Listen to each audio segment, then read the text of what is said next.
হরে কৃষ্ণ বন্ধুরা, কেমন আছো সবাই? আশা করি সবাই ভালো আছো।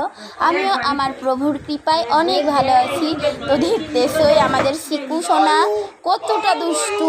আমরা সবাই প্রণাম করছিলাম, আমার কর্তা, আমার মা, আর ওই পাশের ওইটা আমার বর্ষা বৌদি, বলতে পারো আমার পিসির ছেলের বউ, পুত্রবধূ।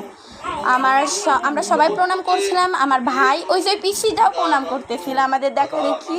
তখন আমাদের দুষ্টু শিকু সবাইকে ঢাকের লাঠি থাকে, ঢাক বাজানো, সেই লাঠিটা দিয়ে শুধু মারপিট শুরু করে। আমার মা তো রেগে বেগে আগুন হয়ে উঠেই বসে এবং ওকে বকাবকি শুরু করে। সবাই বোঝানোর পর আমার মা একটু থামে। আর আমার কর্তা, সে আর কি বলবো, তার প্রণাম করার স্টাইলটা দেখো, তার প্রণাম করার স্টাইলটা অনেক ভালো লেগেছে আমার। তোমরা সবাই কমেন্টে জানাও তোমাদের কেমন লেগেছে। রাধে রাধে।